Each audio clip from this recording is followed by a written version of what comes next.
ਵਾਹਿਗੁਰੂ ਜੀ ਕਾ ਖਾਲਸਾ ਵਾਹਿਗੁਰੂ ਜੀ ਕੀ ਫਤਿਹ। ਅਸਲਾਮ ਵਾਲੇਕਮ ਆਦਾਬ ਬਰਜ। ਮੈਂ ਹਾਂ ਤੁਹਾਡੀ ਹੋਸਟ ਨੀਰਮ ਕੌਰ ਤੇ ਮੈਂ ਟੀਵੀ 84 ਦੇ ਸਾਰੇ ਦਰਸ਼ਕਾਂ ਤੇ ਸਰੋਤਿਆਂ ਨੂੰ ਜੀ ਆਇਆਂ ਕਹਿੰਦੀਆਂ ਪ੍ਰੋਗਰਾਮ ਸੱਚੋ ਸੱਚ ਵਿੱਚ, ਜਿਹੜੇ ਇਸ ਪ੍ਰੋਗਰਾਮ ਨਾਲ ਦੇਸ਼ਾਂ ਵਿਦੇਸ਼ਾਂ ਤੋਂ ਜੁੜ ਚੁੱਕੇ ਨੇ। ਖਾਲਿਸਤਾਨਾ ਅਫੇਅਰ ਸੈਂਟਰ ਦੇ ਸੰਚਾਲਕ ਡਾਕਟਰ ਅਮਰਜੀਤ ਸਿੰਘ ਜੀ ਰੋਜ਼ਾਨਾ ਦੀ ਤਰ੍ਹਾਂ ਸਟੂਡੀਓ ਵਿੱਚ ਮੇਰੇ ਨਾਲ ਸ਼ਾਮਲ ਨੇ। ਆਓ ਉਹਨਾਂ ਨਾਲ ਗੱਲਬਾਤ ਕਰਕੇ ਅੱਜ ਦੇ ਅਹਿਮ ਇਸ਼ੂਜ਼ ਉੱਪਰ ਉਹਨਾਂ ਤੋਂ ਉਹਨਾਂ ਦੇ ਵਿਚਾਰ ਜਾਣਦੇ ਹਾਂ। ਜੀ ਰਾਜ ਸਾਹਿਬ, ਵਾਹਿਗੁਰੂ ਜੀ ਕਾ ਖਾਲਸਾ ਵਾਹਿਗੁਰੂ ਜੀ ਕੀ ਫਤਿਹ। ਹਾਂਜੀ ਨੀਲਮ ਕੌਰ ਜੀ, ਤੁਹਾਨੂੰ ਵੀ ਤੇ ਦੁਨੀਆ ਭਰ 'ਚ ਬੈਠੇ ਸਾਡੇ ਬਹੁਤ ਹੀ ਪਿਆਰੇ ਸੋਹਣੇ ਸੁਨੱਖੇ ਟੀਵੀ 84 ਦੇ ਦਰਸ਼ਕਾਂ ਨੂੰ ਵੀ ਵਾਹਿਗੁਰੂ ਜੀ ਕਾ ਖਾਲਸਾ ਵਾਹਿਗੁਰੂ ਜੀ ਕੀ ਫਤਿਹ।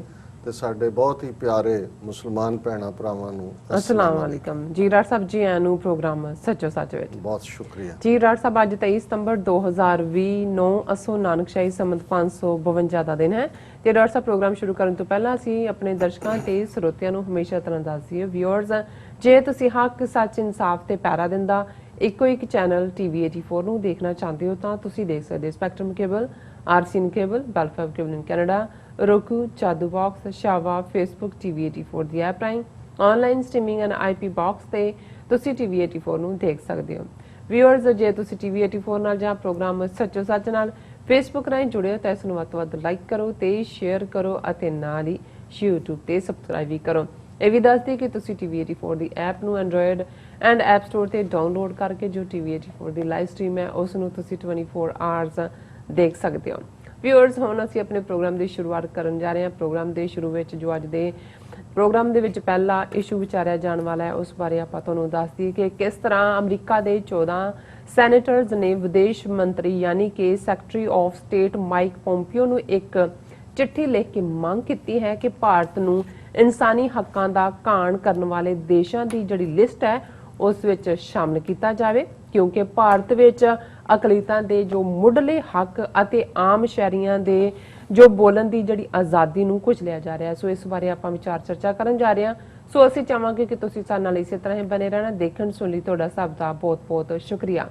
ਜੀ ਡਾਕਟਰ ਸਾਹਿਬ, ਕੀ ਵਿਚਾਰਾਂ ਨੇ ਪਹਿਲੇ ਮੁੱਦੇ ਬਾਰੇ?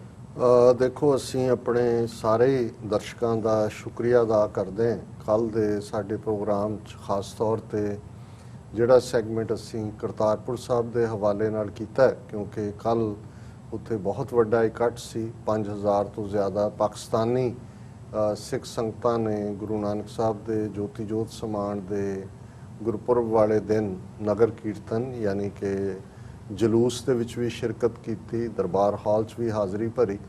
ਔਰ ਇਸ ਦੇ ਨਾਲ ਨਾਲ ਜਿਹੜਾ ਬੜਾ ਅਨਫੋਰਚੂਨੇਟ ਵਾਕਿਆ ਜ਼ਿਲ੍ਹਾ ਅਟਕ ਦੇ ਪੰਜਾ ਸਾਹਿਬ ਏਰੀਆ ਦੇ ਵਿੱਚ ਹੋਇਆ ਸੀ ਬੱਚੀ ਦਾ, ਉਸ ਨੂੰ ਜਿਸ ਮੁਸਤੈਦੀ ਔਰ ਤੇਜ਼ੀ ਦੇ ਨਾਲ ਪਾਕਿਸਤਾਨ ਦੀ ਹਕੂਮਤ ਨੇ ਔਰ ਫਿਰ ਅਟਕ ਜ਼ਿਲ੍ਹੇ ਦੀ ਪੁਲਿਸ ਨੇ ਹੈਂਡਲ ਕੀਤਾ, ਉਸ ਦੀ ਵੀ ਤਾਰੀਫ ਕੀਤੀ ਜਾ ਰਹੀ ਹੈ। ਸੋ ਅਸੀਂ ਇੱਕ ਵਾਰ ਫਿਰ ਡਾਕਟਰ ਇਕਤਦਾਰ ਕਰਾਮਤ ਚੀਮਾ ਔਰ ਗਵਰਨਰ ਲਹਿੰਦੇ ਪੰਜਾਬ ਦੇ ਚੌਧਰੀ ਮੁਹੰਮਦ ਸਰਵਰ ਔਰ ਅਟਕ ਦੇ ਪੁਲਿਸ ਔਰ ਡਿਸਟ੍ਰਿਕਟ ਐਡਮਿਨਿਸਟ੍ਰੇਸ਼ਨ ਦਾ ਸ਼ੁਕਰੀਆ ਅਦਾ ਕਰਦੇ ਔਰ ਸਾਡੇ ਦਰਸ਼ਕਾਂ ਵੱਲੋਂ ਵੀ ਜਿਹੜੀਆਂ ਫੀਲਿੰਗ ਸੈਂਟੀਮੈਂਟਸ ਜ਼ਾਹਰ ਕੀਤੇ ਗਏ, ਇਹ ਸਾਂਝੀ ਤਹਿਜ਼ੀਬ ਦੀ ਗੱਲ ਹੈ। ਔਰ ਮੈਂ ਦੇਖ ਰਿਹਾ ਸੀ ਕਿ ਵੀ ਜਦੋਂ ਅਸੀਂ ਪੰਜਾਬ ਦੀ ਉਸ ਅਣਖ ਗੈਰਤ ਦੀ ਸਾਡੀ ਤਹਿਜ਼ੀਬ ਵੀ ਹੈ, ਪਰ ਦੂਸਰੇ ਪਾਸੇ ਜਦੋਂ ਅਸੀਂ ਬੱਚੀਆਂ ਦੇ ਹਵਾਲੇ ਨਾਲ ਉੱਥੇ ਨਾ ਮਜ਼ਹਬ ਦੇਖਿਆ ਜਾਂਦਾ ਹੈ, ਨਾ ਜ਼ਾਤ ਦੇਖੀ ਜਾਂਦੀ ਹੈ, ਨਾ ਸੋਸ਼ਲ ਸਟੇਟਸ ਦੇਖਿਆ ਜਾਂਦਾ ਹੈ।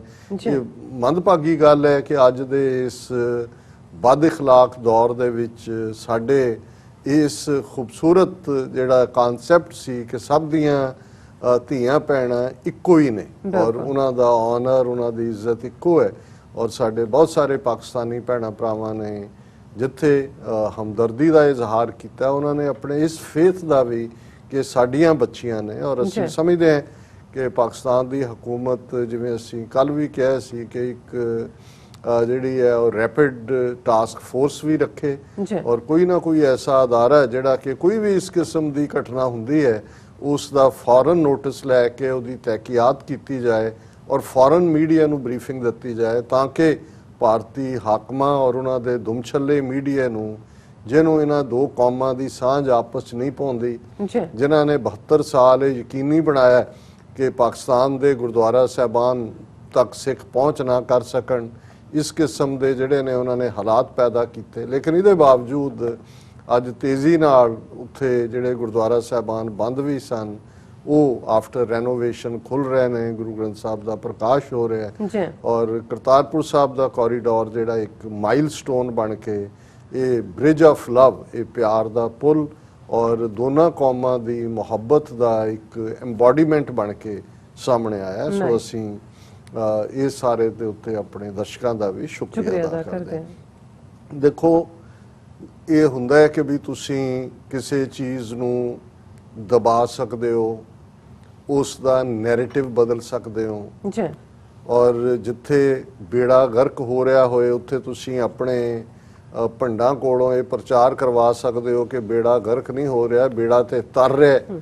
ਇਹ ਵੀ ਕਹੋ ਕਿ ਜੀ ਇਹ ਪਹਿਲਾਂ ਡੁੱਬੇਗਾ ਫੇਰ ਹੀ ਤਰੇਗਾ, ਪਹਿਲਾਂ ਤਰਨ ਤੋਂ ਪਹਿਲਾਂ ਡੁੱਬਣਾ ਪੈਂਦਾ ਹੈ। ਸੋ ਇਸ ਕਿਸਮ ਦੇ ਪ੍ਰਚਾਰ ਨਾਲ ਤੁਸੀਂ ਲੋਕਾਂ ਨੂੰ ਬੇਵਕੂਫ ਬਣਾ ਸਕਦੇ ਹੋ। ਜਿਹੜੇ ਜੇ ਦੇਖੀਏ ਕਿ ਬ੍ਰਾਹਮਣਵਾਦ ਦੀ ਜਾਂ ਹਿੰਦੂਤਵਾਦ ਦੀ ਤਾਕਤ ਹੀ 4000 ਸਾਲ ਦੀ ਇਸ ਦੇ ਉੱਤੇ ਰਹੀ ਹੈ ਕਿ ਛਲ ਫਰੇਬ, ਕਹਿਣਾ ਕੁਛ ਕਰਨਾ ਕੁਛ, ਕਦੀ ਪੈਰੀ ਪੈ ਜਾਣਾ, ਕਦੇ ਮੋਮੋ ਠੱਗਣੀਆਂ ਕਰਨਾ ਔਰ ਹਰ ਗੱਲ ਨੂੰ ਇਵੇਂ ਘੁਮਾ ਕੇ ਕਰਨਾ। ਜਿਹੜਾ ਇੱਕ ਸ਼ੇਅਰ ਨਹਿਰੂ ਦੀ ਜ਼ਬਾਨੀ ਨਿਕਲਿਆ, ਪਤਾ ਨਹੀਂ ਕਿਹਦਾ ਹੈ, ਲੇਕਿਨ ਇਹ ਇਹਨਾਂ ਦੇ ਕਰੈਕਟਰ ਨੂੰ ਬਿਆਨਦਾ ਹੈ ਕਿ ਬਾਤ ਐਸੀ ਕੀਜੀਏ ਹਰ ਬਾਤ ਕੇ 100 ਪਹਿਲੂ ਹੋ, ਕੋਈ ਪਹਿਲੂ ਤੋ ਰਹੇ ਬਾਤ ਬਦਲਨੇ ਕੇ ਲਈ। ਇਹ ਝੂਠਿਆਂ ਦੇ ਲਈ ਹੈ। ਜਿਹੜੇ ਲੋਕ ਈਮਾਨ 'ਚ ਯਕੀਨ ਰੱਖਦੇ ਨੇ, ਸੱਚ 'ਚ ਯਕੀਨ ਰੱਖਦੇ ਨੇ, ਉਹਨਾਂ ਦਾ ਇਹੀ ਹੁੰਦਾ ਹੈ ਕਿ ਭਾਈ ਜਿਹੜੇ ਸੱਚ ਤੇ ਖਲੋਤੇ ਨੇ ਉਹਨਾਂ ਦੇ ਲਈ ਸੱਚ ਦਾ ਇੱਕੋ ਹੀ ਮਤਲਬ ਹੁੰਦਾ ਹੈ ਕਿ ਜੋ ਜ਼ਬਾਨ ਤੋਂ ਕੱਢਿਆ ਉਹ ਬੋਲ ਪੁਗਾਣੇ, ਔਰ ਉਹਦੇ ਲਈ ਜੇ ਸਿਰ ਵੀ ਲੱਥ ਜਾਏ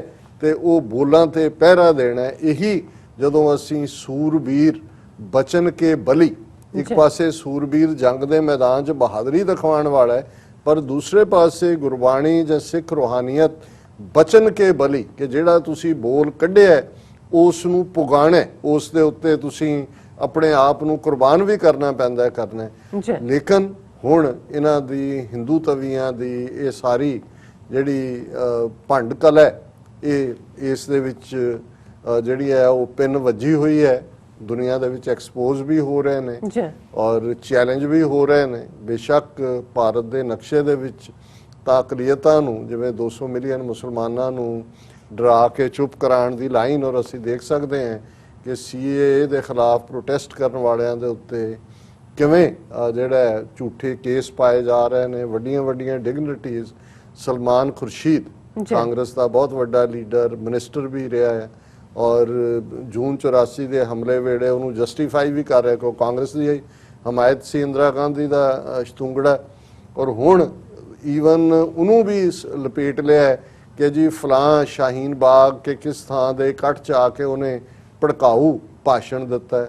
ਅਸੀਂ ਦੇਖ ਰਹੇ ਹਾਂ ਕਿ ਵੀ ਈਵਨ ਫਿਲਮੀ ਦੁਨੀਆ ਦੇ ਉਹ ਐਕਟਰ ਐਕਟਰੈਸਿਸ ਜਿਨ੍ਹਾਂ 'ਚੋਂ ਕਿਸੇ ਨੇ ਆ ਕੇ CAA ਦੇ ਵਿੱਚ ਪਾਰਟਿਸਿਪੇਸ਼ਨ ਕੀਤੀ, ਉਹਨਾਂ ਦੇ ਵਿੱਚ ਦੀਪਿਕਾ ਪਰਦੋਕਨ ਔਰ ਰੀਆ ਚੱਕਰਵਰਤੀ ਜਿਹਨੂੰ ਸਾਰਾ ਬਣਾਇਆ, ਉਹਦਾ ਵੀ ਆਇਆ ਵੀ ਉਹਨੇ ਵੀ ਹਮਾਇਤ ਕੀਤੀ ਸੀ। ਸੋ ਇਹਨਾਂ ਨੇ ਸਿਸਟੇਮੈਟਿਕਲੀ ਡਰੱਗ ਰੈਕਟ ਦੇ ਨਾਂ ਥੱਲੇ ਉਹ ਸਾਰੇ ਲਪੇਟਣੇ ਸ਼ੁਰੂ ਕੀਤੇ ਹੋਏ ਨੇ ਔਰ ਇਹ ਮੈਸੇਜ ਦੇਣਾ ਚਾਹੁੰਦੇ ਨੇ ਕਿ ਈਵਨ ਤੁਸੀਂ ਔਰ ਜਿੰਨੇ CAA ਦੇ ਪ੍ਰੋਟੈਸਟਰ ਸੀ ਉਹਨਾਂ ਦੇ ਇੱਕ ਹੱਥ ਦੇ ਵਿੱਚ ਤਿਰੰਗਾ ਸੀ, ਗਲ ਦੇ ਵਿੱਚ ਵੀ ਤਿਰੰਗੇ ਵਾਲੇ ਦਾ ਸਾਫਾ ਪਾਇਆ ਹੋਇਆ ਸੀ ਔਰ ਨਾਰੇ ਵੀ ਭਾਰਤ ਮਾਤਾ ਕੀ ਜੈ ਲਾ ਕੇ ਗੱਲ ਸ਼ੁਰੂ ਕਰਦੇ ਸੀ। ਲੇਕਿਨ ਇਹਦੇ ਬਾਵਜੂਦ ਉਹਨਾਂ ਨੂੰ ਇਹ ਗਵਾਰਾ ਨਹੀਂ ਹੋਇਆ ਕਿ ਵੀ ਇਹ ਭਾਰਤ ਦੇ ਮੁਸਲਮਾਨ ਇੰਨੀ ਇਹ ਜੁਰਤ ਕਰ ਸਕਦੇ ਨੇ। ਇਹਨਾਂ ਦੇ ਸਟੂਡੈਂਟ ਕੋਈ JNU ਦੇ, ਕੋਈ ਰੀਆ ਚੱਕਰਵਰਤੀ JNU ਆਈ ਸੀ ਉਹਨਾਂ ਦੇ ਸਪੋਰਟ ਦੇ ਵਿੱਚ ਕਿ ਵੀ ਇਹ ਸਰਕਾਰ ਸਾਡੇ ਹਿੰਦੂਤਵਾ, ਸਾਡੇ RSS ਦੇ ਮਾਈਟ ਨੂੰ, ਸੋ ਉਹਨਾਂ ਨੂੰ ਤਾਂ ਉੱਥੇ ਜਿਸ ਕਿਸਮ ਦਾ ਕਰਾ ਕੇ ਚੁੱਪ ਕਰਾਇਆ ਜਾ ਰਿਹਾ ਹੈ ਉਹ ਇੱਕ ਆਪਣੀ ਥਾਂ ਤੇ ਹੈ। ਲੇਕਿਨ ਅੱਜ ਇਹਨਾਂ ਦਾ ਭਾਂਡਾ ਜੋ ਇਹ ਕਰ ਰਹੇ ਨੇ, ਇਹਨਾਂ ਦੀ ਆਈਡੀਓਲੋਜੀ ਕੀ ਹੈ, ਦੋ ਖਬਰਾਂ ਜਿਹੜੀਆਂ ਅਸੀਂ ਇਸ ਸੈਗਮੈਂਟ 'ਚ ਸ਼ੇਅਰ ਕਰਾਂਗੇ ਉਹ ਇਹ ਦੱਸਦੀਆਂ ਨੇ ਕਿ ਕਿਵੇਂ ਇਹਨਾਂ ਦੀ ਹਕੀਕਤ ਬਾਹਰ ਆ ਰਹੀ ਹੈ।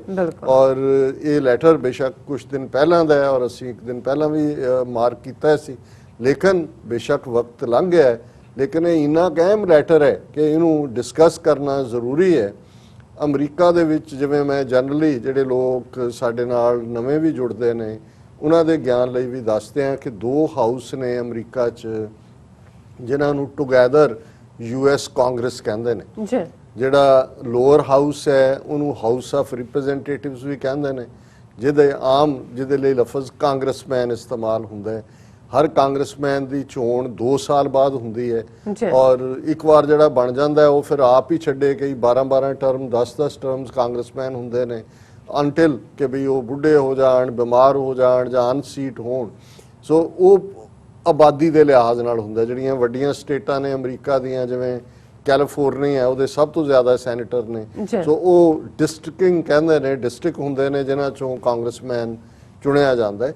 ਸੋ ਉਹ ਇੱਕ ਆਪਣੀ ਥਾਂ ਤੇ ਉਹਦਾ ਜੇ ਪੈਰਲਲ ਕਹਿਣਾ ਹੋਏ ਤਾਂ ਇਹ ਉੱਥੇ ਹਾਊਸ ਆਫ ਰਿਪਰੈਜ਼ੈਂਟੇਟਿਵਸ ਜਾਂ ਜਿਵੇਂ ਭਾਰਤ ਦੇ ਵਿੱਚ ਲੋਕ ਸਭਾ ਹੈ ਜਾਂ ਪਾਕਿਸਤਾਨ ਦੇ ਵਿੱਚ ਨੈਸ਼ਨਲ ਅਸੈਂਬਲੀ ਹੈ, ਉਹਦਾ ਪੈਰਲਲ ਹੋਏਗਾ।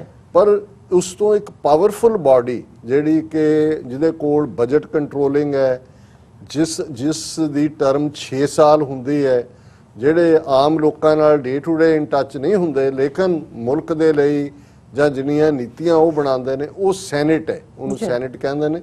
ਔਰ ਅਮਰੀਕਾ ਨੇ ਇਸ ਗੱਲ ਦਾ ਧਿਆਨ ਰੱਖਿਆ ਹੈ ਕਿ ਵੀ ਇਹ ਨਾ ਹੋਏ ਹੁਣ ਅੱਜ ਇੰਡੀਆ 'ਚ ਕੀ ਹੋ ਰਿਹਾ, ਯੂਪੀ, ਬਿਹਾਰ, ਮੱਧ ਪ੍ਰਦੇਸ਼, ਰਾਜਸਥਾਨ, ਇਹ 4-5 ਸਟੇਟਾਂ, ਇਹਨਾਂ ਦੀ ਇੰਨੀ ਕੁ ਆਬਾਦੀ ਹੈ, ਇੰਨੇ ਇੱਕ ਬਰੀਡਿੰਗ ਲਾਈਕ ਰੈਟਸ ਨੇ ਉੱਥੇ ਕਿ ਵੀ ਉਹਨਾਂ ਨੇ ਜੇ ਬਾਕੀ ਸਾਰੇ ਇੱਕ ਪਾਸੇ ਹੋਣ ਤਾਂ ਇਹਨਾਂ ਸਟੇਟਾਂ ਦੇ ਸਿਰ ਦੇ ਉੱਤੇ ਹੀ ਜਿਹੜਾ ਉਹ ਪ੍ਰਾਈਮ ਮਿਨਿਸਟਰ ਬਣ ਜਾਂਦਾ ਹੈ। ਮੈਕਸਿਮਮ ਸੀਟਾਂ ਇਹਨਾਂ ਕੋਲ ਨੇ। ਸੋ ਇਹਨਾਂ ਨੇ ਜਿਹੜੀਆਂ ਮਾਰਜਨਲ ਸਟੇਟਾਂ ਨੇ ਜਾਂ ਘੱਟ ਆਬਾਦੀ ਹੈ ਜਾਂ ਮਾਈਨੋਰਟੀ, ਜਿਵੇਂ ਪੰਜਾਬ ਹੈ, ਪੰਜਾਬ 'ਚੋਂ ਸਿਰਫ 13 ਮੈਂਬਰ ਪਾਰਲੀਮੈਂਟ ਜਾਂਦੇ ਨੇ ਚੁਣ ਕੇ। ਉਹ ਉਹਨਾਂ ਨੂੰ ਕੋਈ ਪਰਵਾਹ ਨਹੀਂ ਹੈ ਕਿ ਵੀ ਨਹੀਂ ਵੀ ਹੋਣਗੇ ਰਗੜ ਦਿਓ ਇਹਨਾਂ ਨੂੰ। ਇਸੇ ਤਰ੍ਹਾਂ ਜੰਮੂ ਕਸ਼ਮੀਰ ਹੈ, ਉਹਨਾਂ ਦੇ ਵੀ ਬੜੇ ਮਿਨੀਮਮ 4 ਜਾਂ 5 ਨੇ ਸਾਰੇ ਮੈਂਬਰ ਪਾਰਲੀਮੈਂਟ। ਹੁਣ ਅਮਰੀਕਾ 'ਚ ਇਹਦਾ ਬੈਲੈਂਸ ਉਹਨਾਂ ਨੇ ਇਹ ਰੱਖਿਆ ਕਿ ਵੀ ਇਹ ਨਾ ਹੋਏ ਕੱਲ੍ਹ ਨੂੰ ਕਿ ਵੱਡੀਆਂ ਸਟੇਟਾਂ ਵਾਲੇ ਜਿਹੜੇ ਨੇ ਉਹ ਆਪਣੀ ਚੰਮਦੀਆਂ ਚਲਾਉਣ। 50 ਅਮਰੀਕਾ ਦੀਆਂ ਸਟੇਟਾਂ ਨੇ ਔਰ ਉਹਨਾਂ ਦੇ ਵਿੱਚ ਜਿਵੇਂ ਮੈਂ ਕਿਹਾ ਕੈਲੀਫੋਰਨੀਆ ਵਰਗੀ ਜਾਂ ਵਾਸ਼ਿੰਗਟਨ ਸਟੇਟ ਵੱਡੀ ਹੈ ਜਾਂ ਟੈਕਸਾਸ ਵਰਗੀਆਂ ਵੱਡੀਆਂ ਸਟੇਟਾਂ ਨੇ, ਪਰ ਛੋਟੀਆਂ ਵੀ ਨੇ, ਰੋਡ ਆਈਲੈਂਡ ਵਰਗੀਆਂ ਜਿਨ੍ਹਾਂ ਦੀ ਬਹੁਤ ਘੱਟ ਆਬਾਦੀ ਹੈ। ਸੋ ਸੈਨੇਟ ਦੇ ਵਿੱਚ ਉਹ ਬੈਲੈਂਸ ਰੱਖਿਆ ਗਿਆ। ਔਰ ਜਦੋਂ ਅਸੀਂ ਡੈਮੋਕ੍ਰੇਸੀ ਫੈਡਰਲ ਸਿਸਟਮ ਕਹਿੰਦੇ ਹਾਂ, ਇਹ ਬੈਲੈਂਸ ਹੈ। ਅਮਰੀਕਾ ਦੀ ਹਰ ਸਟੇਟ ਭਾਵੇਂ ਉਹ ਵੱਡੀ ਹੈ ਜਾਂ ਛੋਟੀ ਹੈ, 2 ਸੈਨੇਟਰ ਜਿਹੜੀ ਹੈ ਉਹ ਇਲੈਕਟ ਕਰਦੀ ਹੈ। ਉਹ ਡਾਇਰੈਕਟ ਵੋਟਾਂ ਦੇ ਨਾਲ ਹੀ ਚੁਣੇ ਜਾਂਦੇ ਨੇ। ਉਹਨਾਂ ਦੀ ਟਰਮ 6 ਸਾਲ ਹੁੰਦੀ ਹੈ ਔਰ ਅਮਰੀਕਾ 'ਚ ਸੈਨੇਟਰ ਬਹੁਤ ਪਾਵਰਫੁਲ ਹੁੰਦਾ ਹੈ। ਜਿਵੇਂ ਸਟੇਟ, ਹਰ ਸਟੇਟ ਦਾ ਆਪਣਾ ਲੈਜਿਸਲੇਚਰ ਹੈ, ਉਹਨਾਂ ਦੀ ਆਪਣੀ ਸੈਨੇਟ ਵੀ ਹੈ ਔਰ ਸੈਨੇਟਰ ਦੀ ਪਾਵਰ ਜਿਹੜੀ ਹੈ ਸਟੇਟ ਦੇ ਗਵਰਨਰ ਦੇ ਬਰਾਬਰ ਹੁੰਦੀ ਹੈ, ਇੰਨਾ ਇਨਫਲੂਐਂਸ਼ੀਅਲ ਹੁੰਦਾ। ਸੋ 100 ਸੈਨੇਟਰ ਨੇ ਅਮਰੀਕਾ ਦੇ, ਕਿਉਂਕਿ 50 ਸਟੇਟਾਂ ਨੇ।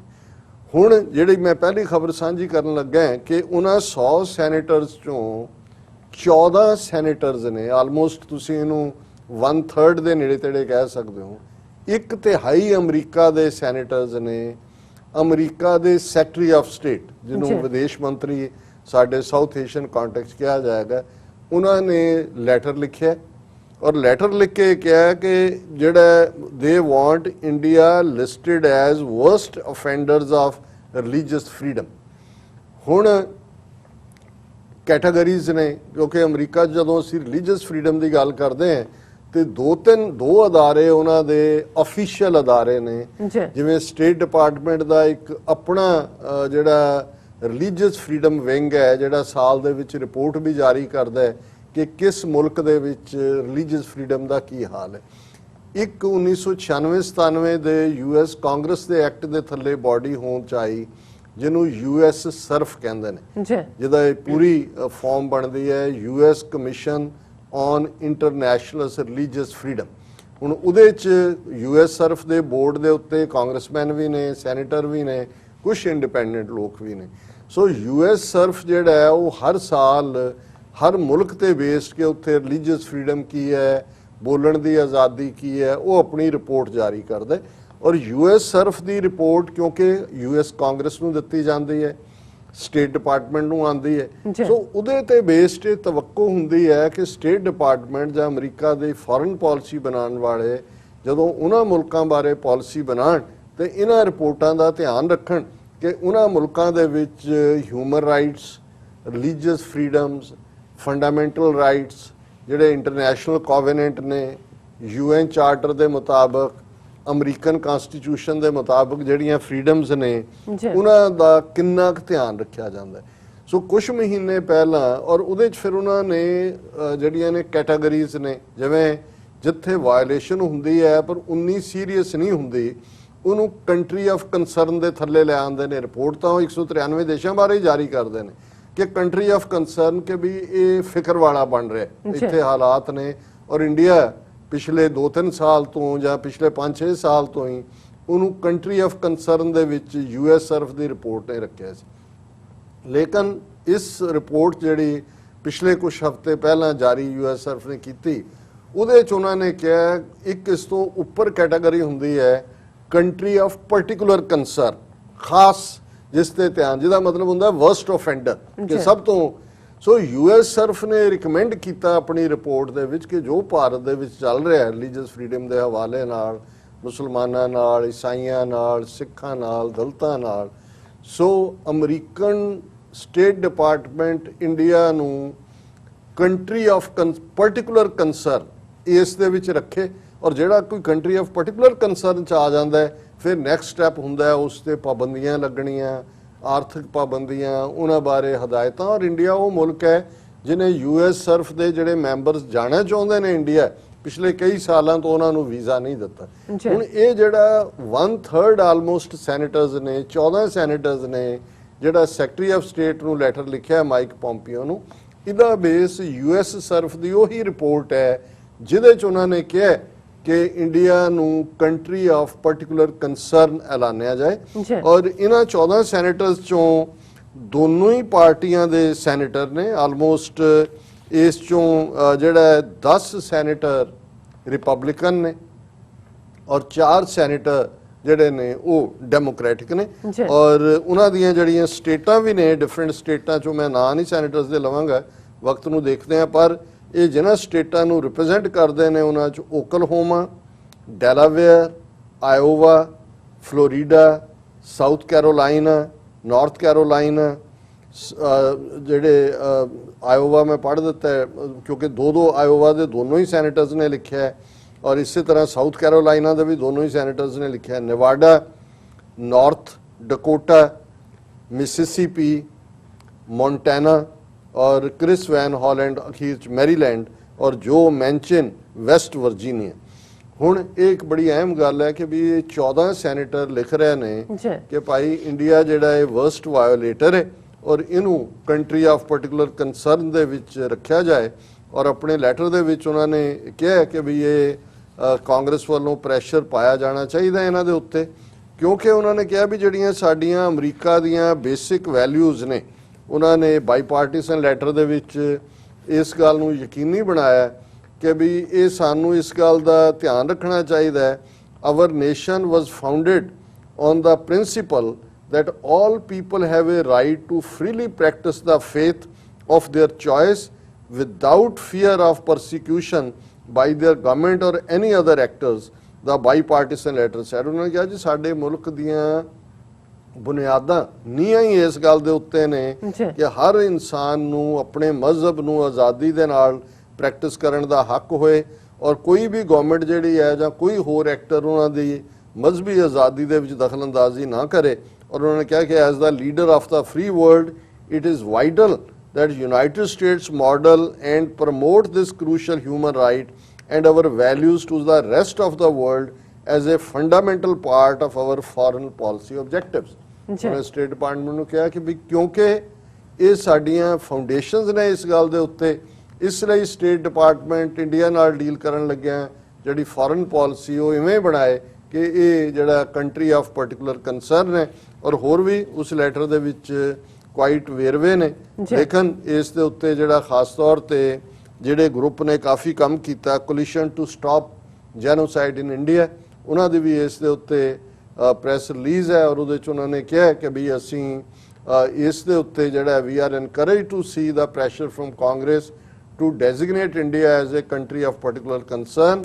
The US should always lead with its values and hold our friends accountable when they miss the mark on religious freedom. So उन्होंने कहा भी ये चंगी गल है उन्होंने कीता है और इस दे उत्ते जिहड़ा प्रैशर है वो बिल्ड करना चाहिए ताकि ये जिहड़े ने अगों जिहड़ी नीति बनाण इस दे उत्ते ही होए। और यही गल अगों उन्होंने coalition to stop genocide in India ने कहा कि भी असीं ये मंग करते हैं कि भी ਇਹ ਇਕੱਲਾ particular country of particular concern ਤਾਂ ਗੱਲ ਨਾ ਰਹੇ, ਬਟ ਕਿ for engaging in and tolerating systematic ongoing egregious religious freedom violations as defined by IRFA, which is International Religious Freedom Act. और उन्होंने कहा कि भी they should impose targeted sanctions against Indian agencies and officials responsible for severe violation of religious freedom by freezing those individuals' assets or barring their entry into the United States. ਜੀ ਕਿਉਂਕਿ ਇਸ ਗੱਲ ਦਾ ਧਿਆਨ ਰਹੇ ਕਿ US ਸਰਫ ਦੇ act ਦੇ ਥੱਲੇ ਅੱਜ ਤੱਕ ਸਿਰਫ ਇੱਕ ਬੰਦੇ ਦੀ 12 ਸਾਲ ਐਂਟਰੀ ਬੰਦ ਰਹੀ ਅਮਰੀਕਾ 'ਚ ਕਿ ਇਹ ਵਾਇਓਲੇਟਰ ਹੈ ਹਿਊਮਨ ਅੱਜ ਤੱਕ ਦੀ। ਔਰ ਉਹ ਕੌਣ ਨੇ? ਮਹਾਂਪੁਰਖ ਨਰਿੰਦਰ ਮੋਦੀ। ਜੀ 2002 ਤੋਂ ਜਦੋਂ ਕਿ ਇਹਨੇ ਗੁਜਰਾਤ ਦੇ ਵਿੱਚ ਹਜ਼ਾਰਾਂ ਮੁਸਲਮਾਨਾਂ ਦਾ ਕਤਲੇਆਮ ਕਰਵਾਇਆ, 2014 ਤੱਕ 12 ਸਾਲ ਉਹ ਅਮਰੀਕਾ 'ਚ ਨਹੀਂ ਵੜ ਸਕਿਆ ਕਿਉਂਕਿ US ਸਰਫ ਦੀ ਰਿਪੋਰਟ ਤੇ ਬੇਸਡ ਉਹਨੂੰ ਜਿਹੜਾ ਪਰਸੋਨਾ ਨਾਨ ਗ੍ਰੇਟਾ ਕਿ ਇੱਥੇ ਤੈਨੂੰ ਦੀ ਲੋੜ ਨਹੀਂ ਹੈ, ਤੂੰ ਵੜ ਨਹੀਂ ਸਕਦਾ। ਸੋ ਇਹਨਾਂ ਨੇ ਜਿਹੜੀ coalition against coalition to stop genocide in India group ਨੇ ਕਿਹਾ ਕਿ ਵੀ ਇਹ ਸੈਂਕਸ਼ਨਸ ਲਾਈਆਂ ਜਾਣ, ਜਿਹੜੇ ਕਰਨ ਵਾਲੇ ਨੇ ਉਹਨਾਂ ਦੀ ਅਮਰੀਕਾ ਐਂਟਰੀ ਬੰਦ ਹੋਏ ਔਰ ਇਸ ਦੇ ਨਾਲ ਨਾਲ ਜਿਹੜਾ ਬਾਕੀ ਵੀ ਜਿਹੜੇ ਨੇ ਉਹਨਾਂ ਨੂੰ ਔਰ ਅਮਰੀਕਾ ਦੀ ਪਾਲਿਸੀ ਫੋਰਨ ਪਾਲਿਸੀ ਇਸ ਦੇ ਉੱਤੇ ਬੇਸਡ ਹੋਏ। ਔਰ ਦੂਸਰੀ ਖਬਰ ਜਦੋਂ ਅਸੀਂ ਦੇਖਦੇ ਹਾਂ ਜਿਸ ਨੂੰ ਟਾਈਮ ਮੈਗਜ਼ੀਨ ਬਹੁਤ ਪੁਰਾਣੀ ਔਰ ਬੜੀ ਦੁਨੀਆ ਭਰ 'ਚ ਕ੍ਰੈਡੀਬਲ ਹੈ ਔਰ ਉਹਦੇ 'ਚ ਇੱਕ ਜਿਹੜਾ ਉਹਨਾਂ ਦਾ ਫੀਚਰ ਹੁੰਦਾ ਹੈ ਉਹ ਸਾਲ ਦੇ ਵਿੱਚ ਇੱਕ ਵਾਰੀ ਕੱਢਦੇ ਨੇ ਜਿਹਦੇ 'ਚ ਹੁੰਦਾ ਹੈ ਕਿ 100 ਮੋਸਟ ਇਨਫਲੂਐਂਸ਼ੀਅਲ ਪਰਸਨਸ ਇਨ ਦਾ ਵਰਲਡ, ਕਿ ਉਸ ਵਰੇ ਦੇ ਵਿੱਚ ਜਿਨ੍ਹਾਂ 100 ਸ਼ਖਸੀਅਤਾਂ ਨੇ ਪੋਜ਼ਿਟਿਵਲੀ ਔਰ ਨੈਗੇਟਿਵਲੀ ਪ੍ਰਭਾਵਿਤ ਕੀਤਾ ਹੈ ਕੁੱਲ ਮਨੁੱਖਤਾ ਇਨਸਾਨੀਅਤ ਨੂੰ, ਉਹਨਾਂ ਨੂੰ ਜਿਹੜਾ ਉਹਨਾਂ ਦੀ ਤਸਵੀਰ ਛਾਪਦੇ ਨੇ ਔਰ ਉਹਨਾਂ ਦੇ ਉੱਤੇ ਉਹ ਕਿਸੇ ਨੂੰ ਕਹਿੰਦੇ ਨੇ ਕਿ ਬਰੀਫ ਇਹਦਾ ਪ੍ਰੋਫਾਈਲ ਲਿਖੋ। ਔਰ ਜਿਹੜਾ ਫਿਰ ਉਹਨਾਂ ਚੋਂ ਵੀ ਅੱਗੋਂ ਵੱਡਾ ਹੁੰਦਾ ਜਿਹੜਾ ਟਾਈਮ ਮੈਗਜ਼ੀਨ ਦੇ ਕਵਰ ਪੇਜ ਦੇ ਉੱਤੇ ਉਹ ਨਵਾਂ ਸਾਲ ਚੜ੍ਹਨ ਦੇ ਉੱਤੇ ਹੁੰਦਾ ਪਰਸਨ ਆਫ ਦਾ ਈਅਰ। ਔਰ ਉਹਦੇ 'ਚ ਲਾਸਟ ਟਾਈਮ ਜਦੋਂ ਉਹਨਾਂ ਨੇ ਮੋਦੀ ਨੂੰ ਡਿਕਲੇਅਰ ਕੀਤਾ ਸੀ ਤੇ ਉਹਦੇ ਤੇ ਲਿਖਿਆ ਸੀ ਡਿਵਾਈਡਰ ਇਨ ਚੀਫ। ਔਰ ਇਹ ਜਿਹੜੇ ਹੈ ਮਿਸਟਰ ਸ਼ਾਇਦ ਉਹਨਾਂ ਦਾ ਗਵਰਨਰ ਪੰਜਾਬ ਸਲਮਾਨ ਤਾਸੀਰ ਦਾ ਲੜਕਾ ਆਤਿਸ਼ ਤਾਸੀਰ ਉਹਨੇ ਇੰਗਲੈਂਡ 'ਚ ਬੈਠਿਆਂ ਲਿਖਿਆ ਸੀ ਔਰ ਉਹ ਜਿਹੜੀ ਉਹਨਾਂ ਦੀ BJP ਦੀ ਵੱਡੀ ਸਪੋਰਟਰ ਹੈ ਉਹਦੀ ਐਕਸ ਵਾਈਫ ਰਹੀ ਤਵਲੀਨ ਸਿੰਘ ਉਹਦਾ ਮੁੰਡਾ ਹੈ ਔਰ ਇੰਗਲੈਂਡ 'ਚ ਹੈ, ਬ੍ਰਿਟਿਸ਼ ਸਿਟੀਜ਼ਨ ਹੈ ਔਰ ਉਹਨੇ ਉਹ ਆਰਟੀਕਲ ਲਿਖਿਆ ਸੀ ਕਿ ਕਿਵੇਂ ਇਹ ਡਿਵਾਈਡਰ ਇਨ ਚੀਫ ਹੈ ਲੇਕਿਨ ਕਿਵੇਂ ਉਹਨਾਂ ਨੇ ਉਸ ਦਾ ਆਤਿਸ਼ ਤਾਸੀਰ ਦਾ ਅੱਗੋਂ ਕੈਂਸਲ ਕਰ ਦਿੱਤਾ ਇੰਡੀਆ ਦਾ ਜਿਹੜਾ ਕਾਰਡ OIC ਕਾਰਡ ਹੁੰਦਾ ਹੈ ਓਵਰਸੀਜ਼ ਵਾਲਾ ਔਰ ਉਹਨੂੰ ਉਹਦੀ ਐਂਟਰੀ ਬੈਨ ਕਰ ਦਿੱਤੀ। ਸੋ ਇੰਨੀ ਕੁ ਟੋਲਰੈਂਸ ਇਹਨਾਂ ਤੇ ਹੈ। ਪਰ ਅੱਜ ਜਦੋਂ ਟਾਈਮ ਮੈਗਜ਼ੀਨ ਦੀ ਇਹ ਸਟੋਰੀ ਆਈ ਹੈ ਕਿ ਉਹਨਾਂ ਨੇ 100 ਬੰਦੇ ਜਿਹੜੇ ਮੋਸਟ ਇਨਫਲੂਐਂਸ਼ੀਅਲ ਜਿਨ੍ਹਾਂ ਨੇ ਡਿਕਲੇਅਰ ਕੀਤਾ ਹੈ ਇਸ ਸਾਲ 'ਚ ਜਿਨ੍ਹਾਂ ਨੇ ਪ੍ਰਭਾਵਿਤ ਕੀਤਾ ਹੈ ਉਹਨਾਂ 'ਚ ਜ਼ਾਹਰ ਹੈ ਨਰਿੰਦਰ ਮੋਦੀ ਵੀ ਹੈ। ਤੇ ਜੇ ਹੁਣ ਨਰਿੰਦਰ ਮੋਦੀ ਨੂੰ ਉਹ ਇਹ ਕਹਿ ਕੇ ਇੰਟਰੋਡਿਊਸ ਕਰਦੇ मोदी जी जिन्होंने कोविड-19 को जीत लिया, चीन को दुमदुमा के भगा दिया, भारत को इकोनॉमी का स्टार बना दिया, फिर तो भारत दे सारे हिंदूतवियां ने टाइम मैगजीन जिहड़ी है वो सरकारी पैसे नाल खरीद के वंडदे होना सी। फोटो तो लग गई उन्होंने 100 बंदियां 'च भी ले आंदा है पर उहदा जिहड़ा प्रोफाइल लिखण लई जिहनूं कहा मिस्टर कारविक उन्हें लिखिया और उन्हें ये कहा कि भी मैं वो ब्रीफ पढ़ना चाहांगा क्योंकि ये शो करता है कि जिवें असीं कहा कि भी इन्हां दा जिहड़ा वो सारा झूठ जां फ्रॉड है ज़ाहिर हो रहा है दुनिया 'च इन्हां दा जिहड़ा असली करूप चेहरा है अगली फेस है गंदा चेहरा है बद जिहड़ा इन्हां दा चेहरा है वो दुनिया नूं नज़र आ रहा है जिहड़ा नफरत दे उत्ते है जिहड़ा इन्हां दा हिंदूत्व नाजियां दी तर्ज ते और ये मोदी ਦੇ ਉੱਤੇ ਮਿਸਟਰ ਕਾਰਵਿਕ ਟਾਈਮ ਮੈਗਜ਼ੀਨ 'ਚ ਲਿਖਦੇ ਨੇ ਜਿਨ੍ਹਾਂ ਨੇ ਜਿਹੜਾ the key to democracy is not in fact free elections, those only tell who got the most votes, more important is the rights of those who didn't vote for the winner। ਕਿ democracy ਦਾ ਮਤਲਬ ਇਹ ਨਹੀਂ ਹੁੰਦਾ ਕਿ ਜਿਹਨੂੰ ਜ਼ਿਆਦਾ ਵੋਟਾਂ ਮਿਲੀਆਂ ਨੇ, ਇਹਦਾ ਮਤਲਬ ਉਹਨਾਂ ਨੂੰ ਜਿਨ੍ਹਾਂ ਨੇ ਵੋਟ ਨਹੀਂ ਪਾਈ ਉਹਨਾਂ ਦੇ ਹੱਕਾਂ ਦੀ ਰੱਖਿਆ ਹੋਣੀ ਜਾਂ ਉਹਨਾਂ ਦੇ ਹੱਕ ਮਹਿਫੂਜ਼ ਹੋਣੇ, ਬਿਲਕੁਲ। ਇਹ ਜਿਹੜਾ ਡੈਮੋਕ੍ਰੇਸੀ ਜਾਂ ਜਮਹੂਰੀਅਤ ਦਾ ਇੱਕ ਪੈਮਾਨਾ ਹੁੰਦਾ ਹੈ। India has been the world's largest democracy for more than 7 decades. Its population of 1.3 billion includes Christians, Muslims, Sikhs, Buddhists, Jains and other religious sects। ਕਿ ਭਾਰਤ ਜਿਹੜਾ ਹੈ ਪਿਛਲੀਆਂ 7 ਦਹਾਈਆਂ ਤੋਂ ਇੱਕ ਜਮਹੂਰੀਅਤ ਹੈ ਔਰ ਉਹਦੀ 1 ਬਿਲੀਅਨ 300 ਮਿਲੀਅਨ ਦੀ ਆਬਾਦੀ ਦੇ ਵਿੱਚ ਕ੍ਰਿਸਚਨ ਵੀ ਨੇ, ਮੁਸਲਮਾਨ ਵੀ ਨੇ, ਸਿੱਖ ਵੀ ਨੇ, ਬੌਧੀ ਵੀ ਨੇ, ਜੈਨੀ ਵੀ ਨੇ ਤੇ ਹੋਰ ਮਜ਼ਹਬੀ ਜਿਹੜੇ ਗਰੁੱਪ ਵੀ ਨੇ। All have abided in India, which the Dalai Lama, who has spent most of his life in refuge there, has lauded as an example of harmony and stability, quote unquote।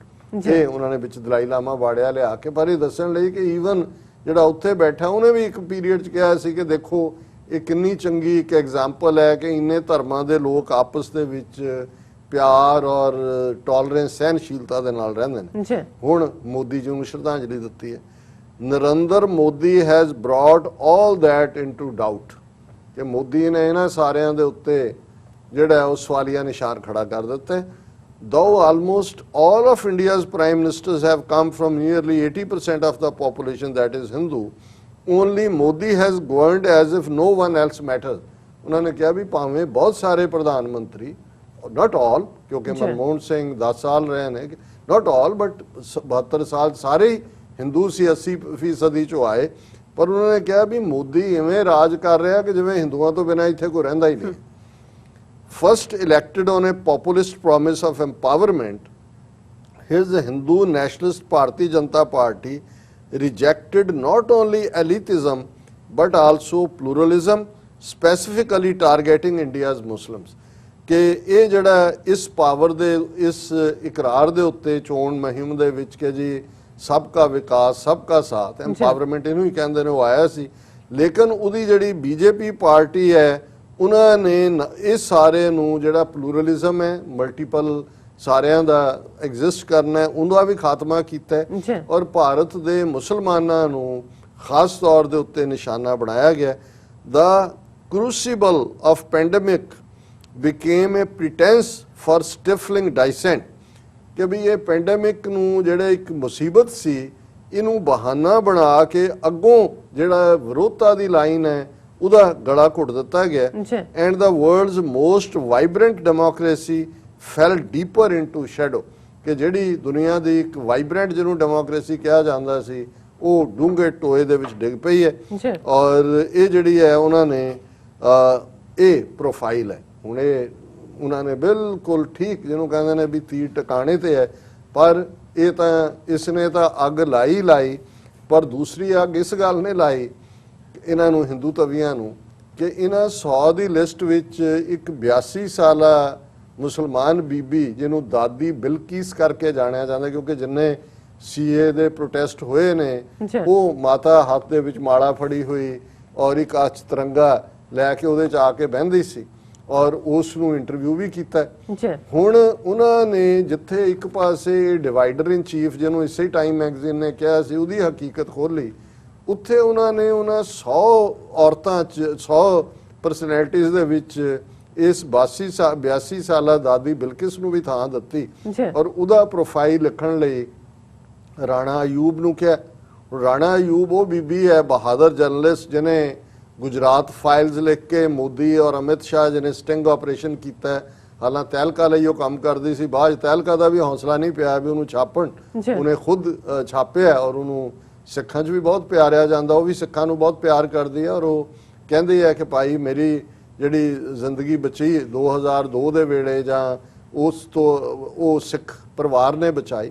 ਸੋ ਹੁਣ ਇਸ ਦੇ ਉੱਤੇ ਜਿਹੜੀ ਹੈ ਇਹ ਹੋਰ ਵੀ ਤਕਲੀਫ ਹੈ। ਹੁਣ ਇਹ ਖਬਰ ਹੈ ਕਿ ਵੀ ਇਹ ਜਿਹੜਾ ਬਿਕਲਿਸ ਦਾਦੀ, an 82-year-old woman who was at the forefront of Shaheen Bagh protest in Delhi against CAA earlier this year, has been named by Time magazine in its list of 100 most influential people of 2020। ਔਰ ਰਾਣਾ ਅਯੂਬ ਨੇ ਇਸ ਦੇ ਉੱਤੇ ਜਿਹੜਾ ਲਿਖਿਆ, ਉਹਨੇ ਕਿਹਾ ਜੀ when I first met Biklis, she sat in the midst of a crowd surrounded by young women who were protesting with placards displaying verses of revolution। ਉਹਨੇ ਕਿਹਾ ਜਦੋਂ ਪਹਿਲੀ ਵਾਰ ਮੈਂ ਮਿਲੇ ਹਾਂ, ਇਹ ਉਹਨਾਂ ਜਵਾਨ ਬੱਚੀਆਂ ਦੇ ਵਿੱਚ ਬੈਠੀ ਬੁੱਢੀ ਮਾਂ ਸੀ, ਜਿਹੜੀਆਂ ਬੱਚੀਆਂ ਜਿਹੜੀਆਂ ਨੇ ਉਹ ਤਬਦੀਲੀ ਦੇ ਲਈ ਜਿਹੜੀਆਂ ਨੇ ਪ੍ਰੋਟੈਸਟ ਕਰ ਰਹੀਆਂ ਸੀ ਸੀਏ ਦੇ ਖਿਲਾਫ। with prayer beads in one hand and the national flag in other, Bilqis became the voice of the marginalized in India, an 82-year-old who would sit at a protest site from 8 AM to midnight। ਕਿ ਉਹ ਇੱਕ ਚਿਹਰਾ ਬਣ ਗਈ protest ਦਾ, ਸਵੇਰੇ ਉਹ 8 ਵਜੇ ਆ ਜਾਂਦੀ ਤੇ ਅੱਧੀ ਰਾਤ ਤੱਕ ਉੱਥੇ ਬੈਠੀ ਹੁੰਦੀ, ਉਹ ਇੱਕ ਚਿਹਰਾ ਬਣ ਗਈ। She had been sitting there ever since Indian Prime Minister Modi's government passed the Citizenship Amendment Act, which could block Muslims from citizenship in the country in December, and she continued through the cold winter। ਕਿ ਦਸੰਬਰ 'ਚ ਉਹਨੇ ਕੀਤਾ, protest ਸ਼ੁਰੂ ਹੋਏ, ਉਹ ਸਾਰੀਆਂ ਸਰਦੀਆਂ ਦੇ ਵਿੱਚ ਉਹੀ ਸਵੇਰੇ 8 ਵਜੇ ਆ ਕੇ ਰਾਤ ਮਿਡਨਾਈਟ 12 ਵਜੇ ਤੱਕ ਬੈਠੀ ਰਹਿੰਦੀ। Bilqis, along with thousands of women who joined her in Shaheen Bagh, a neighborhood of New Delhi, became the symbol of resistance in a nation where the voices of women and minorities were being systematically drowned out by the majoritarian politics of the Modi regime। ਕਿ ਵੀ ਇਹ ਬੀਬੀ ਜਿਹੜੀ ਇਹ ਬਜ਼ੁਰਗ ਮਾਤਾ ਹੈ, ਇਹ symbol ਬਣ ਗਈ, ਇੱਕ ਪ੍ਰੇਰਨਾ ਬਣ ਗਈ, ਮੋਟੀਵੇਸ਼ਨ ਬਣ ਗਈ ਉੱਥੇ ਜਿੱਥੇ ਕਿ ਹਰ ਵਿਰੋਧ ਦੀ ਆਵਾਜ਼ ਨੂੰ ਦਬਾਇਆ ਜਾ ਰਿਹਾ ਸੀ। ਔਰ Bilkis gave hope and strength to activists and student leaders who were being thrown behind bars into for standing up for the unpopular truth in a democracy that was sliding into authoritarianism, and inspired peaceful copycat protests across the country। ਜੋ ਇੰਨਾ ਖੂਬਸੂਰਤ ਚਿਹਰਾ resistance ਨੂੰ ਕਰਨ ਵਾਲੀ ਬਣੀ ਕਿ ਉਹਦੀ ਪ੍ਰੇਰਨਾ ਨਾਲ ਫਿਰ ਬਾਕੀ ਥਾਵਾਂ ਤੇ ਲਖਨਊ, ਕਾਨਪੁਰ, ਬਹੁਤ ਸਾਰੀਆਂ ਥਾਵਾਂ ਤੇ ਪ੍ਰੋਟੈਸਟ ਸ਼ੁਰੂ ਹੋਏ, ਪੰਜਾਬ 'ਚ ਵੀ ਹੋਏ। ਔਰ ਅਖੀਰ 'ਚ ਉਹਨਾਂ ਨੇ ਉਹਨੂੰ, ਔਰ ਇਹ ਟਾਈਮ ਮੈਗਜ਼ੀਨ ਛਾਪ ਰਿਹਾ ਹੈ, ਹਰ ਗੱਲ ਜਿਹੜੀ ਦੁਨੀਆ ਭਰ 'ਚ ਪਹੁੰਚੀ ਹੈ। ਔਰ ਫਿਰ ਉਹਨਾਂ ਨੇ ਕਿਹਾ, she said to me as a parting note, ਕਿ ਜਦੋਂ ਮੈਂ ਉਹਨੂੰ ਮਿਲੀ, ਇੰਟਰਵਿਊ ਕੀਤਾ ਤੇ ਅਖੀਰ 'ਚ ਉਹਨੇ ਮੈਨੂੰ ਕਿਹਾ, ਉਹਦੇ ਲਫ਼ਜ਼ ਜਿਹੜੇ ਨੇ ਕੋਟ ਅਨਕੋਟ ਦਿੱਤੇ ਹੋਏ ਨੇ, I will sit here till blood stops flowing in my veins so the children of this country and the world breathe the air of justice and equality। ਉਹਨੇ ਕਿਹਾ ਵੀ ਮੈਂ ਇੱਥੇ ਬੈਠੀ ਰਹਾਂਗੀ ਉਦੋਂ ਤੱਕ ਜਦੋਂ ਤੱਕ ਮੇਰੀਆਂ ਰਗਾਂ ਦੇ ਵਿੱਚ ਖੂਨ ਵਗਦਾ ਹੈ, ਤਾਂ ਕਿ ਇਸ ਮੁਲਕ ਦੇ ਔਰ ਦੁਨੀਆ ਦੇ ਵਿੱਚ ਹਰ ਥਾਂ ਤੇ ਜਿਹੜੇ ਆਪਣੀਆਂ ਆਜ਼ਾਦੀਆਂ ਲਈ ਲੜ ਰਹੇ ਨੇ ਉਹਨਾਂ ਨੂੰ ਅਦਲ ਮਿਲੇ ਔਰ ਉਹਨਾਂ ਨੂੰ ਬਰਾਬਰੀ ਮਿਲੇ। ਸੋ ਸੈਲੂਟ ਟੂ ਦਾਦੀ ਮਾਂ ਬਿਲਕਿਸ ਔਰ ਟਾਈਮ ਮੈਗਜ਼ੀਨ ਦਾ। ਔਰ ਹੁਣ ਇਹਦਾ ਅੰਦਾਜ਼ਾ ਤੁਸੀਂ ਲਾਓ ਕਿ ਵੀ ਇਹ ਮੋਦੀ ਕਿਆਂ ਨੂੰ ਤੇ ਆਰਐਸਐਸ ਨੂੰ ਕਿੰਨੀ ਤਕਲੀਫ ਹੈ। ਉਹਨਾਂ ਨੇ ਆਲਰੇਡੀ ਇੱਕ ਵੱਡਾ ਹੈਸ਼ਟੈਗ ਸ਼ੁਰੂ ਕੀਤਾ ਹੈ, ਬਾਇਕਾਟ ਟਾਈਮ ਮੈਗਜ਼ੀਨ, ਔਰ ਉਹਨਾਂ ਨੇ ਜ਼ੀ ਨਿਊਜ਼ ਦੇ ਉੱਤੇ ਪੂਰਾ ਚੱਲ ਰਿਹਾ ਔਰ ਅਸੀਂ ਇਸ ਦੇ ਉੱਤੇ, ਸਾਨੂੰ ਭੈਣ ਜੀ ਅਮਨਜੋਤ ਕੌਰ ਉਹਨਾਂ ਨੇ ਵੀ ਵੇਰਵੇ 'ਚ ਲਿਖਿਆ, ਪਰ ਮੈਂ ਘੜੀ ਵੱਲ ਦੇਖ ਰਿਹਾ ਸੀ, ਉਹਨਾਂ ਦੀ ਲਿਖਤ ਆਉਣ ਵਾਲੇ ਦਿਨਾਂ 'ਚ ਸਾਂਝੀ ਕਰਾਂਗੇ। ਸੋ ਇਹ ਹੁੰਦਾ ਹੈ ਕਿ ਵੀ ਅਲਟੀਮੇਟਲੀ ਜਿਹੜਾ ਹੈ ਉਹ ਜਿੰਨਾ ਮਰਜ਼ੀ ਤੁਸੀਂ ਝੂਠ ਬੋਲੋ, ਅਲਟੀਮੇਟਲੀ ਕਿਤੇ ਨਾ ਕਿਤੇ ਉਸ ਦੇ ਵਿੱਚ ਜਦੋਂ ਵੱਜਦੀ ਹੈ ਪੈਨ ਉਸ ਝੂਠ ਦੇ ਗੁਬਾਰੇ 'ਚ, ਤੇ ਫਿਰ ਸਾਰਾ ਕੁਛ ਹੀ ਸਾਹਮਣੇ ਆ ਜਾਂਦਾ। ਜੀ ਡਾਕਟਰ ਸਾਹਿਬ ਤੁਹਾਡਾ ਬਹੁਤ ਬਹੁਤ ਸ਼ੁਕਰੀਆ। ਸੋ ਇੱਥੇ ਲੈਣਾ ਬ੍ਰੇਕ ਤੋਂ ਪਹਿਲਾਂ ਅਸੀਂ ਆਪਣੇ ਦਰਸ਼ਕਾਂ ਤੇ ਸਰੋਤਿਆਂ ਨੂੰ ਹਮੇਸ਼ਾ ਤਰ੍ਹਾਂ ਅਪੀਲ ਤੇ ਬੇਨਤੀ ਕਰਦੀ ਵਿਊਅਰਸ, ਜਿਸ ਤਰ੍ਹਾਂ ਕਿ ਤੁਸੀਂ ਜਾਣਦੇ ਹੋ ਕਿ TV 84 ਇੱਕ ਪੰਥਕ ਚੈਨਲ ਹੈ ਔਰ ਅਸੀਂ ਚਾਹਾਂਗੇ ਕਿ ਤੁਸੀਂ TV 84 ਦੀ ਵੱਧ ਤੋਂ ਵੱਧ ਮਾਈਕ ਸਹਾਇਤਾ ਕਰੋ। ਤੁਸੀਂ ਆਪਣੀ ਮਾਈਕ ਸਹਾਇਤਾ ਸਾਡੀ ਵੈਬਸਾਈਟ TV84.tv ਤੇ ਜਾ ਕੇ ਪੇਪਲ ਦੀ ਵਰਤੋਂ ਕਰਕੇ ਵਨ ਟਾਈਮ ਡੋਨੇਟ ਕਰ ਸਕਦੇ ਹੋ, ਮੰਥਲੀ ਡੋਨੇਟ ਵੀ ਕਰ ਸਕਦੇ ਹੋ। ਤੁਸੀਂ TV 84 ਦੇ ਨਾਮ ਤੇ ਚੈੱਕ ਬਣਾ ਕੇ ਸਾਨੂੰ ਮੇਲ ਵੀ ਕਰ ਸਕਦੇ ਹੋ ਸਾਡੇ ਇਸ ਪਤੇ ਤੇ 36-01 37th Avenue, Long Island City, New York 11101 USA, ਜਾਂ ਫਿਰ ਤੁਸੀਂ ਸਾਨੂੰ ਫੋਨ ਰਾਹੀਂ ਵੀ ਸੰਪਰਕ ਕਰ ਸਕਦੇ ਹੋ ਸਾਡੇ ਫੋਨ ਨੰਬਰ ਤੇ 5164060694। Thank you so much viewers. ਵਿਚਾਰਾਂ ਦਾ ਸਿਲਸਿਲਾ ਇਸ ਤਰ੍ਹਾਂ ਚੱਲਦਾ ਰਹੇਗਾ। ਮਿਲਦੇ ਹਾਂ ਛੋਟੇ ਜਿਹੇ ਵਕਫੇ ਤੋਂ ਬਾਅਦ।